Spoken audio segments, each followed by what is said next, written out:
नमस्कार दोस्तों, स्वागत है श्रीमद् भगवद गीता के नेक्स्ट एपिसोड में। आगे की देखते हैं हम। मैं सामवेद के गीतों में बृहत साम हूँ और छंदों में गायत्री हूँ। समस्त महीनों में मैं मार्ग शेष तथा समस्त ऋतुओं में फूल खिलाने वाली वसंत ऋतु हूँ। देखिए, अब यहाँ पे श्री कृष्ण ने क्या कहा है, इसका एक बार भावार्थ पढ़ लेते हैं। जैसे कि भगवान स्वयं बता चुके हैं, वे समस्त वेदों में सामवेद है। सामवेद में विभिन्न देवताओं द्वारा गाए जाने वाले गीतों का संग्रह है। इन गीतों में से एक साम है, जिसकी ध्वनि सुमधुर है और जो अर्धरात्रि में गाया जाता है। संस्कृत में काव्य के निश्चित विधान है। इसमें लय तथा ताल बहुत सी आधुनिक कविताओं की तरह मनमाने नहीं होते। ऐसे नियमित गायन काव्य में गायत्री मंत्र, जिसका जप केवल सुपात्र ब्राह्मणों द्वारा ही होता है, सबसे अधिक महत्वपूर्ण है। गायत्री मंत्र का उल्लेख श्रीमद् भगवद गीता में भी हुआ है। क्योंकि गायत्री मंत्र विशेषतः ईश्वर साक्षात्कार के ही निमित्त है, इसलिए यह परमेश्वर का स्वरूप है। यह मंत्र आध्यात्म में उन्नत लोगों के लिए जब इसका जप करने में उन्हें सफलता मिल जाती है, तो वे भगवान के दिव्य धाम में प्रविष्ट होते हैं। गायत्री मंत्र के जप के लिए मनुष्य को पहले सिद्ध पुरुष के गुण या भौतिक प्रकृति के नियमों के अनुसार सात्विक गुण प्राप्त करने होते हैं। वैदिक सभ्यता में गायत्री मंत्र अत्यंत महत्वपूर्ण है और इसे ब्रह्म का नाद अवतार माना जाता है। ब्रह्मा इसके गुरु हैं और शिष्य परंपरा द्वारा यह उनसे आगे बढ़ता रहा है। मासों में अगनह मार्गशीर्ष मास सर्वोत्तम माना जाता है, क्योंकि भारत में इस मास में खेतों से अन्न एकत्र किया जाता है और लोग अत्यंत प्रसन्न हो रहते हैं। निस्संदेह वसंत ऋतु ऐसी ऋतु है जिसका विश्व भर में सम्मान होता है, क्योंकि यह न तो बहुत गर्म रहती है, न सर्द, न और इसमें वृक्षों में फूल आते हैं। वसंत में कृष्ण की लीलाओं से संबंधित अनेक उत्सव भी मनाए जाते हैं। अतः इसे समस्त ऋतुओं में से सर्वाधिक उल्लास पूर्ण माना जाता है और यह भगवान कृष्ण की प्रतिनिधि है। देखिए, अब इसमें मेन बात क्या गई है, जो गायत्री मंत्र है ना, उसको क्यों गाया जाता है और किस लिए गाया जाता है और कौन उसे गा सकता है। राइट, वैसे तो उसे सब गा सकते हैं गायत्री मंत्र को, लेकिन उसको जब गाते हैं लोग, गाना मतलब क्या होगा, जब आप लंबे समय के लिए उसका जाप कर रहे हैं। राइट, तो लंबे समय के लिए कौन जाप कर सकता है? जो आध्यात्मिक रास्ते पर चल पड़ा है, वो ही इसको गा सकता है। इसका मतलब ये नहीं है कहने का कि नॉर्मल इंसान जो काम काज में लगा रहता है वो इसको नहीं गा सकता। वो भी गा सकता है, लेकिन जब एक नॉर्मल इंसान अपना मन इतना नहीं बनाता कि वो 1 घंटे के लिए गायत्री ही का जाप करता रहे। नॉर्मल इंसान या जो आध्यात्मिक रास्ते पे नहीं है, वो तो ये सोचेंगे कि 1 घंटे में तो मैं कुछ और घर का काम कर लूँ या मैं कुछ और अपना इंटरटेनमेंट का देख लूँ, मैं क्यों गाऊँ 1 घंटा गायत्री मंत्र। तो यहाँ पे कहने का मतलब वो है। लेकिन जो ईश्वर को पाना चाहते हैं, जो आध्यात्मिक रास्ते पर चल पड़े हैं, वो ही इसको 1-1 घंटा गा पाते हैं। उनके अंदर ही वो संयम और दृढ़ता होती है कि हाँ, हमें गायत्री मंत्र का जाप करना है। क्योंकि आपके अंदर जो भी ज्ञान है उसको बढ़ाने के लिए अगर आप लगातार 1 घंटा हर रोज़ गायत्री मंत्र का जाप करते रहेंगे बिना नियम तोड़े, तो आपको 4 से 5 साल के अंदर सारी चीज़ों का ज्ञान हो जाएगा, ऐसा कहा जाता है। राइट, तो सिर्फ गायत्री मंत्र इतना महान है, तो उसके लिए तो बहुत ज़्यादा परिश्रम हमें करना पड़ता है। क्योंकि देखिए, भक्ति हम 1 दिन कर लेते हैं, 2 दिन कर लेते हैं, 4 दिन कर लेते हैं। अभी जैसे 9 दिन के नवरात्रे चल रहे हैं, तो हमने 9 दिन भक्ति कर ली, लेकिन 3 से 4 साल तक लगातार भक्ति करना कोई छोटी बात नहीं है। राइट, ये बहुत बड़ी बात है। तो इतना आपको संघर्ष करना पड़ता है गायत्री मंत्र के लिए। बट शुरुआत कोई भी कर सकता है। ऐसा नहीं है कि आप अरे मुझसे तो हो गए नहीं तो आप छोड़ दो इसे, नहीं। पहले एक दिन भक्ति करो, फिर एक महीना कर लो, फिर एक साल कर लो। हाँ, तो इस तरह से हम आगे बढ़ सकते हैं। क्योंकि अगर हमने कोशिश करना स्टार्ट कर दिया, हमने मंजिल की तरफ चलना स्टार्ट कर दिया, तो कभी ना कभी मंजिल मिल जाएगी। लेकिन हमने मंजिल की तरफ चलना स्टार्ट ही नहीं किया तो वो तो कभी नहीं मिलेगी। सही है ना? तो इस तरह से हमें अपने व्यवहार में, अपने व्यक्तित्व में वो महानता, वो दृढ़ता लानी पड़ेगी, ताकि हम गायत्री मंत्र का जाप करके उसका लाभ उठा सकें। देखिए, हम कुछ भी जो कर रहे हैं उसका हमें क्यों कर रहे हैं? क्योंकि उससे हमें कुछ ना कुछ लाभ मिल रहा है, कुछ ना कुछ फ़ायदा हो रहा है उस चीज़ से। तो यहाँ पर ये बताया गया है कि गायत्री का अगर आपको लाभ चाहिए तो आपको उसको निरंतरता के साथ कई सालों तक करना पड़ेगा, राइट? और वसंत ऋतु है, सामवेद के गीतों में ब्रह्म साम है। तो इस तरह से उच्च कोटि की जितनी भी चीज़ें हैं उनमें ईश्वर है। आगे देखते हैं। मैं मछलियों में जुआ हूँ और तेजस्वियों में तेज हूँ। मैं विजय हूँ, साहस हूँ और बलवानों का बल हूँ। देखिए कितनी सुंदर बात कर दी कि मैं विजय हूँ, हार नहीं। तो हमें कौन चाहिए? ईश्वर। हमें क्या चाहिए? विजय। तो हमें हार नहीं माननी है। हमें अपने अंदर से हार को बाहर निकाल के फेंक देना है। अपने अंदर विजय डालो, अपने अंदर साहस डालो, क्योंकि वही ईश्वर है, और अपने अंदर बलवानों का बल, राइट? अब यहाँ पे आप ये कह देंगे कि अरे सारी अच्छी चीज़ें ईश्वर। हाँ, सारी अच्छी चीज़ें हैं ईश्वर। हमारे अंदर की कमज़ोरी को हम ईश्वर कह सकते हैं क्या? नहीं कह सकते, क्योंकि वो है ही नहीं।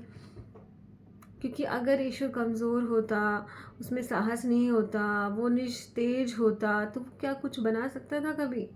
वो कभी कुछ नहीं बना सकता था, राइट? तो इस तरह से जो भी अच्छी चीज़ें हैं, या ये मान लीजिए हमें विजय कब मिलती है, हमें साहस कब मिलता है, हमें बल कब मिलता है, तेज कब मिलता है, तब जब हम अपने अंदर ईश्वर को बिठा लेते हैं, राइट? अब आप ये कहोगे कि भाई मेहनत करके लोग विजय प्राप्त करते हैं, तो उस मेहनत में भी ईश्वर है, राइट? मेहनत करने का जो भाव है आपके अंदर, वो कहाँ से आया? वो दिमाग से ही तो आया। और दिमाग में सारे जो विचार हैं वो ईश्वर ही डालते हैं, राइट? आगे देखते हैं। मैं वृषणी वंशियों में वासुदेव और पांडवों में अर्जुन हूँ। अब श्री कृष्ण ने खुद ही बोल दिया कि भाई तू पांडवों में अर्जुन हूँ मैं समस्त मुनियों में व्यास तथा महान विचारकों में उष्णा हूँ। अब इसका भावार्थ पढ़ लेते हैं एक बार। कृष्ण आदि भगवान हैं और बलदेव कृष्ण के निकटतम अंश विस्तार है। कृष्ण तथा बलवान दोनों ही वसुदेव के पुत्र रूप में उत्पन्न हुए, अतः दोनों को वासुदेव कहा जाता है। दूसरी दृष्टि से चूंकि श्री कृष्ण कभी वृंदावन नहीं त्यागते, अतः उनके जितने भी रूप अनंत पाए जाते हैं वे उनके विस्तार हैं। वासुदेव कृष्ण के निकटतम अंश विस्तार है, अतः वासुदेव कृष्ण से भिन्न नहीं। अतः इस श्लोक में आगत वासुदेव शब्द का अर्थ बलदेव तथा या बलराम माना जाना चाहिए, क्योंकि वे समस्त अवतारों के उद्गम हैं और इस प्रकार से वासुदेव के एकमात्र उद्गम है। भगवान के निकटतम अंशों को सवांश, व्यक्तित्व या विश्वकीय अंश कहते हैं, और अन्य प्रकार के भी अंश हैं जो विभिन्नांश कहलाते हैं। पांडुपुत्रों में अर्जुन धनंजय नाम से विख्यात है। वे समस्त पुरुषों में श्रेष्ठतम है तथा अतः कृष्ण स्वरूप है। तो इस तरह से वो जिस भी कुल में या जिस भी परिवार में जो भी सबसे श्रेष्ठ है, उसको हम भगवान का स्वरूप मान सकते हैं।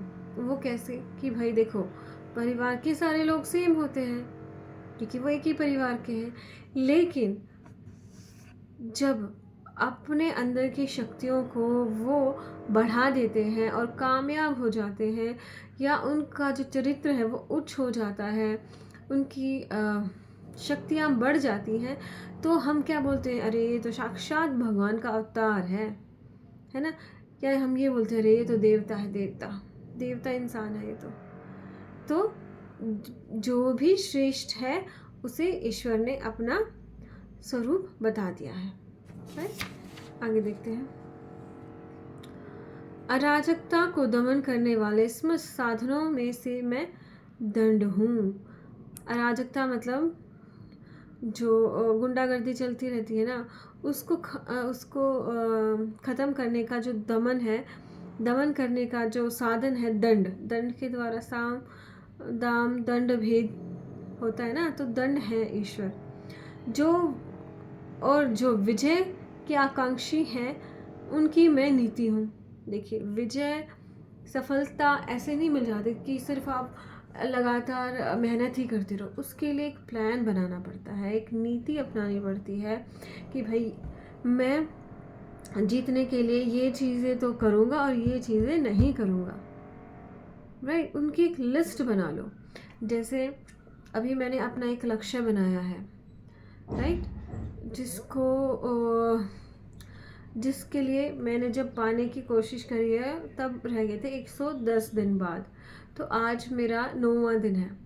तो मैंने पूरा लिस्ट बना रखी है कि 110 दिन के बाद अगर मैं इन सब चीज़ों को फॉलो करती रहूँगी 110 दिन तक, तो मुझे मेरा जो लक्ष्य है वो मिल जाएगा। राइट, तो उसके लिए क्या करना है, आपको एक लिस्ट बना लेनी है कि ये चीज़ें मुझे करनी है। राइट, ये चीज़ मुझे खानी है, क्योंकि आपको कोई भी लक्ष्य प्राप्त करना है, इसके लिए ये नहीं कि आप सिर्फ मेहनत करोगे। उस मेहनत करने के लिए आपको एनर्जी भी तो चाहिएगी। राइट, उस एनर्जी के लिए आपको क्या क्या खाना है वो भी आपको डिसाइड करना है। तो वो भी आपको डिसाइड करना है, तो आपको एक लिस्ट बनानी पड़ती है, आपको एक नीति बनानी पड़ती है कि मुझे ऐसे ऐसे करना है, इतने दिनों में मैं ये चीज़ हासिल कर लूँगी। तो आपको भी अगर कोई लक्ष्य प्राप्त करना है तो आप उसके लिए फुल इन्फॉर्मेशन इकट्ठा करें, फिर उसकी लिस्ट बनाएं कि मुझे ये करना है और ये नहीं करना है। और फिर एक अच्छा सा टारगेट रख लें। राइट, कि भाई 110 दिन है, तो उस 110 दिन में मुझे स्टार्टिंग शायद मेरी कम हो सकती है। जैसे आप पहले 10 दिन सिर्फ 1 घंटा या 2 घंटा दे सकते हैं उसके लिए, फिर आपको उसमें थोड़ा लय और थोड़ा मज़ा आने लग जाएगा, या आपकी क्षमताएं बढ़ जाएंगी, आपका स्टेमिना बढ़ जाएगा, तो आप दूसरे जो स्टार्ट हो जाएंगे, दूसरा 10 दिन, पहले 10 दिन, फिर दूसरे 10 दिन 20 दिन तक, तो उसमें आप थोड़ा सा और मेहनत करने लग जाओगे, फिर और मेहनत करने लग जाओगे। तो इस तरह से नीति बनानी पड़ती है।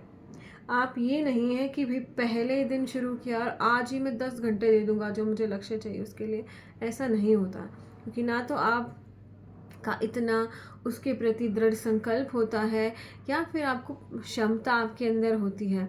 तो एक नीति बना के हमें चलना पड़ता है।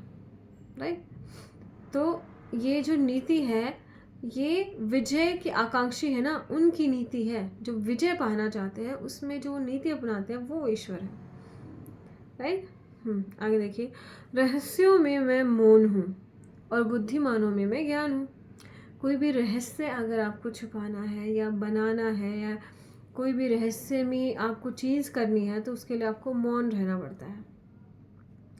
जैसे अभी मैंने आपको बता तो दिया कि भाई मैंने एक लक्ष्य सेट कर लिया, उसके लिए मुझे 110 दिन, लेकिन मैंने अपने लक्ष्य को बताया नहीं आपको, तो क्योंकि मुझे वो रहस्य रखना है, ताकि उस पर कोई कमेंट ना कर सके, या फिर उस चीज़ के लिए कोई मुझे गलत सलाह ना दे दे।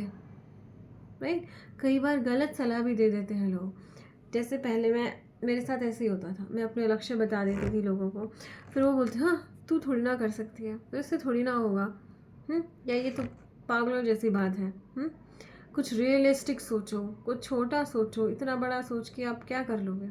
तो वो नेगेटिविटी भी आपके अंदर लोग भरते हैं, तो उसके लिए भी आपको मौन रहना चाहिए, अपने रहस्य छुपा के रखने चाहिए, किसी के सामने भी नहीं बोलना है, या फिर पात्र लोग होना चाहिए, ऐसे लोग होने चाहिए जो आपको मोटिवेट करें, या उन लोगों को बताना जो आपको वो लक्ष्य पूरा करने में मदद करेंगे, राइट। आगे क्या है, और बुद्धिमानों में मैं ज्ञान हूँ। अब जो बुद्धिमान है उसके पास ज्ञान ना हो तो कैसा होगा। अब बुद्धिमान का मतलब यहाँ है कि जिसका हाई IQ है, राइट, और जिसकी याददाश्त भी अच्छी है। तो अगर उसके पास ज्ञान नहीं होगा, वो कुछ याद करने की कोशिश ही नहीं करेगा, या किसी ज्ञान को लेके उस पर विचार करके कुछ नई इन्वेंशन करने की कोशिश ही नहीं करेगा, तो उसके बुद्धिमान होने का क्या फ़ायदा, राइट। तो जो बुद्धिमानों का ज्ञान है वो यहाँ पर ईश्वर है। आगे देखते हैं। यही नहीं है अर्जुन, मैं समस्त सृष्टि का जनक बीज हूँ। ऐसा चर तथा अचर कोई भी प्राणी नहीं जो मेरे बिना रह सके। देखिए, कई लोग तो कह देते हैं कि हम तो भगवान के बिना बहुत अच्छे से रह रहे हैं, लेकिन ऐसा नहीं है। आप भगवान के बिना नहीं रह सकते हैं। हर क्षण आपको भगवान की ज़रूरत है। आप जो खाना खाते हैं वो खेतों में उगता है, क्यों उगता है? सेम मिट्टी है, राइट। उसमें अगर आप गेहूं का बीज डालोगे तो उसी मिट्टी से गेहूं उग जाएंगे। अगर उसी मिट्टी में आप कोई पेड़ लगाएंगे तो वो पेड़ उग जाता है। उसी मिट्टी में अगर आप कोई सब्जी लगाते हैं तो वो लग जाता है। तो क्या है उस ऐसा मिट्टी में? उस मिट्टी में ईश्वर है कि जिस चीज़ के भी हम कामना कर रहे हैं उसी चीज़ को ईश्वर उगा देते हैं, राइट। हाँ, ऐसा हो सकता है कि कोई सी मिट्टी किसी फसल के लिए ज़्यादा उपयोगी होती है, लेकिन ऐसा नहीं है कि हम उस मिट्टी में कुछ और उगा ही नहीं पाते हैं। तो मिट्टी तो सेम है लेकिन फिर भी अलग अलग चीज़ें उगा देती है। सोचिए आप, कितना सुंदर चीज़ है। तो हम ईश्वर के बिना तो हम खाना भी नहीं खा सकते। उसने ये वायु बनाई है, कितना अच्छा बैलेंस बनाया है कि भाई ऑक्सीजन को 21% बना दिया, नाइट्रोजन को बहुत ज़्यादा बनाया, क्योंकि कोई भी चीज़ ग्रो करने के लिए नाइट्रोजन ज़रूरत है, राइट। तो इस तरह से ईश्वर के बिना हमारा जीवन संभव ही नहीं है। जैसे अगर सूरज निकले ही नहीं या सूरज ढले ही नहीं तो हम तो जल के मर जाएंगे, या जीवन ही पॉसिबल नहीं होगा सूरज के बिना, राइट। तो क्यों बनाया ईश्वर ने सूरज, क्यों बनाया दिन रात? ताकि एक संतुलन बना रहे। तो उसके बिना हम नहीं रह सकते हैं। हे परंतप, मेरी दैवी अनुभूतियों का अंत नहीं है। मैंने तुमसे जो कुछ कहा है वह तो मेरी अनंत विभूतियों का संकेत मात्र है। ये तो संकेत मात्र है। हम सिर्फ सूरज को देख रहे हैं, वो तो एक स्टार है, और जो अनगिनत रात को इतने सितारे निकलते हैं, सोचिए वो भी किसी ना किसी के सूरज ही हैं, किसी ना किसी सौर मंडल के सूरज ही हैं। वो कितने सारे हैं, क्या हम तारों को गिन सकते हैं? क्या नहीं गिन सकते ना। तो इसलिए उसकी जो महिमा है वो अनंत है। तुम जान लो कि सारा ऐश्वर्य, सौंदर्य तथा तेजस्वी सृष्टियां मेरे तेज के एक स्फुलिंग मात्र से उद्भूत हैं, उद्भूत हैं, सॉरी, उद्भूत हैं। तो ऐश्वर्य हैं, जितने सारे सौंदर्य हैं, तेजस्वी सृष्टियां हैं, वो सब ईश्वर के तेज से चल रही हैं। किंतु हे अर्जुन, इस सारे विशुद्ध ज्ञान की आवश्यकता क्या है? इस ज्ञान की आवश्यकता क्या है अब हमें? मैं तो अपने एक अंश मात्र से संपूर्ण ब्रह्मांड में व्याप्त होकर इसको धारण करता हूँ। अब ये जो है एक अंश मात्र से संपूर्ण ब्रह्मांड में व्याप्त होकर उसको धारण करता हूँ। तो इतना सारा जो ब्रह्मांड है वो सब देख रहे हो, वो तो एक उनका अंश मात्र है ईश्वर का। उससे बहुत बड़ी महिमा है उनकी। तो इस तरह से आज हमने अपना 10th चैप्टर समाप्त कर दिया है। तो अभी ईश्वर ने कहा ना कि इस विशुद्ध ज्ञान की आवश्यकता क्या है, हमें इतना ज्ञान क्यों दे रहे हैं ईश्वर, ताकि हम उनके प्रति अपना आभार व्यक्त कर सकें और अपने आप हमारा जो अहंकार है वो हमारे ऊपर ना उठ सके कि हो भाई साहब मैं तो इतना बड़ा अधिकारी बन गया हूँ या मैं सब दुनिया का सबसे अमीर इंसान बन गया हूँ।